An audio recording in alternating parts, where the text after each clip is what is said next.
Give me a moment. Why, the stone. I feel like I'm about to fall off the world with all that sky up there.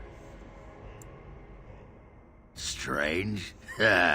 Strange is your wife turning out to prefer the ladies, not living in a world without a bleeding ceiling.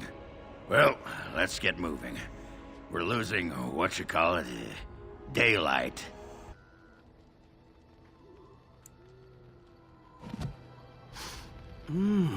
That smell. This is Antivan leather, isn't it? I would know that anywhere. I don't know how you found it, but thank you. Now, if only you could find me a prostitute or two, a bowl of fish chowder, and a corrupt politician, I'd really feel like I was home. And they fit as well. Marvelous.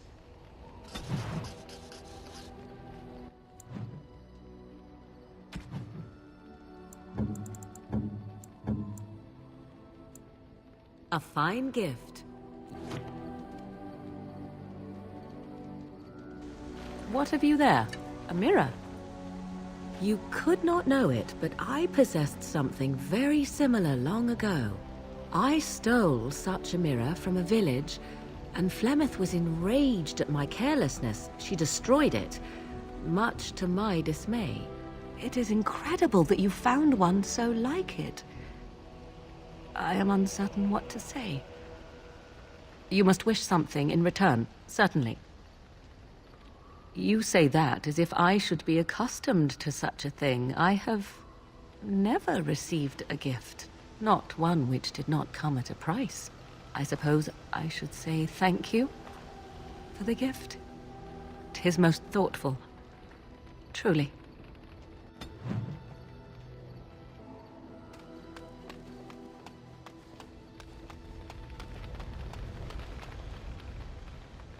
It's a curious thing. I do not know how else to describe it.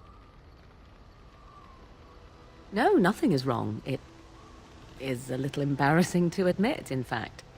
I am reminded of our first meeting in the wilds. I had been in animal form for some time, watching your progress. I was intrigued to see such a formidable woman, obviously more potent than the men she traveled with. Yet I resented it when Flemeth assigned me to travel with you. I assumed that, at best, you would drive me from your company as soon as we left the wilds. I am aware that I have little talent for forming friendships, to put it lightly. 'Tis something I know nothing of, nor ever thought I needed. Yet when I discovered Flemeth's plans, you did not abandon me. Whatever your reasons, you fought what must have been a terrible battle without hope of real reward. And that is what I do not understand. Of all the things I could have imagined would have resulted when Flemeth told me to go with you, the very last would have been that I would find in you a friend, perhaps even a sister. I want you to know that while I may not always prove worthy of your friendship, I will always value it. But enough of such idle talk. There are more useful things to be done, surely.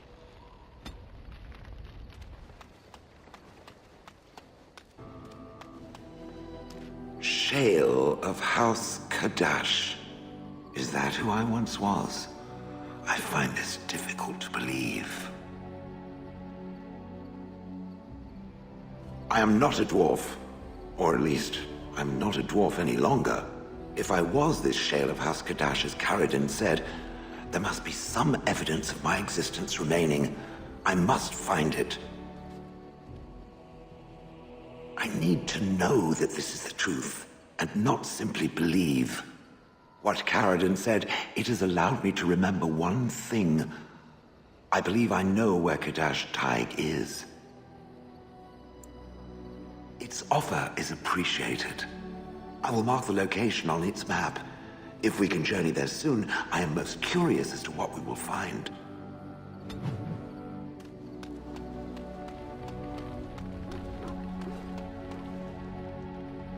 There you are. Wanted to talk to you. You and I, You know how sometimes you spend time with people and things? I was thinking, I do know some people out here on the surface. A person, actually. A girl I knew in Orzammar. Before I left, obviously. Her name's Felsi. She and I were friends after Branka left for the Deep Roads. I'm sure she's forgiven me by now. Thought maybe I'd track her down, see how she's been living. Last I heard, she was gonna live with her mother on the surface near some lake. Clean Bad Lake, was it? Yeah, I sod it, I don't remember.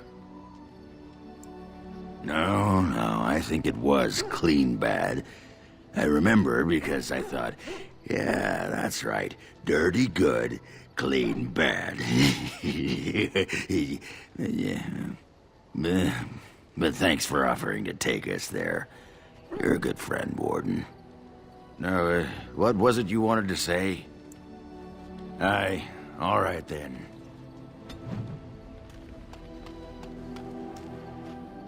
What's on your mind? I have watched you for a time, and perhaps I was wrong. There seems to be something special between the two of you.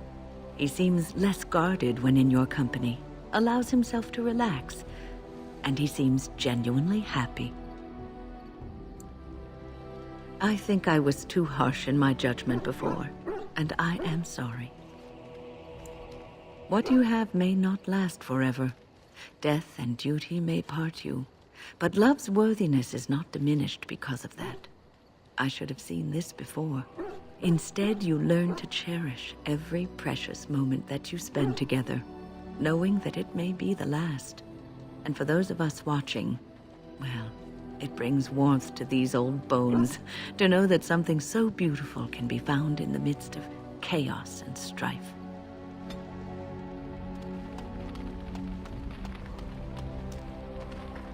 Something you need, my dear? Of course.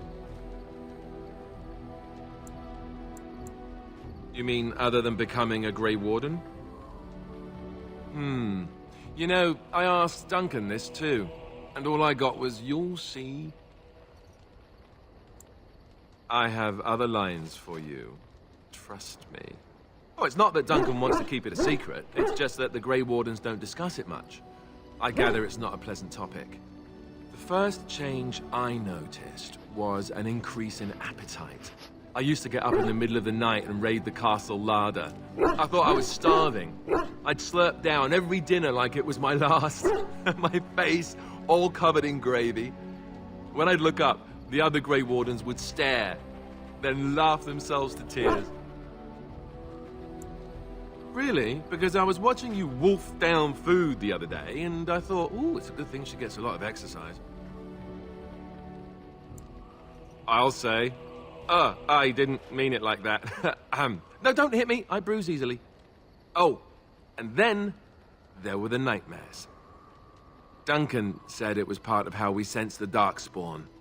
We tap into their, well, I don't know what you call it, their group mind. And when we sleep, it's even worse. You learn to block it out after a while, but at first it's hard. It's supposed to be worse for those who join during a blight. How is it for you?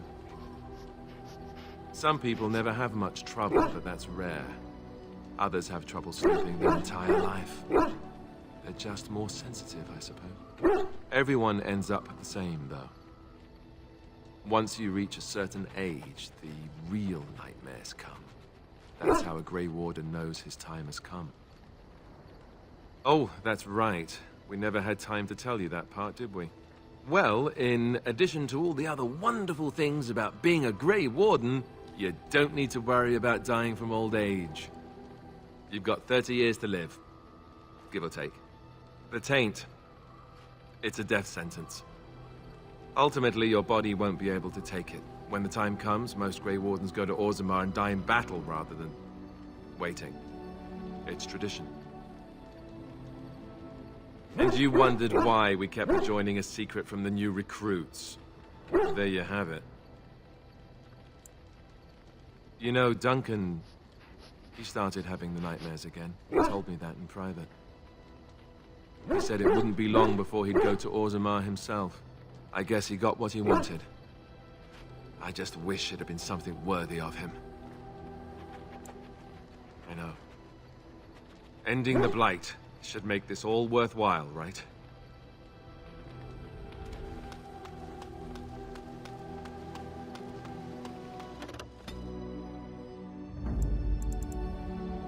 Yes. Yes.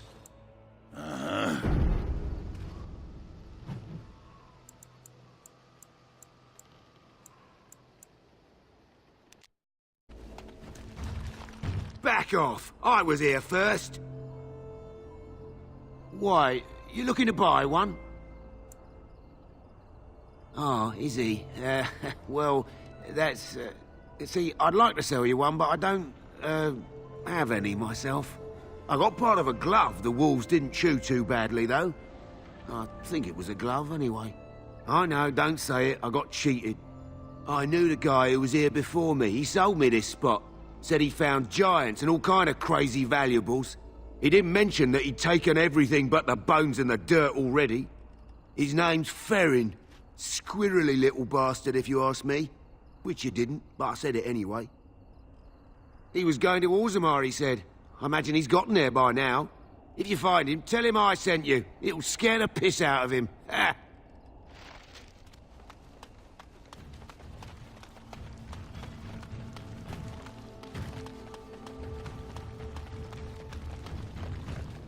There she is. I'm gonna go talk to her. Look, you gotta back me up here. Got it?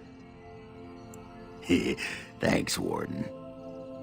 Just be ready to pry her off when she throws herself at me. We don't want to make a scene here. Well, don't pry her off me too soon. I mean, a little scene's all right.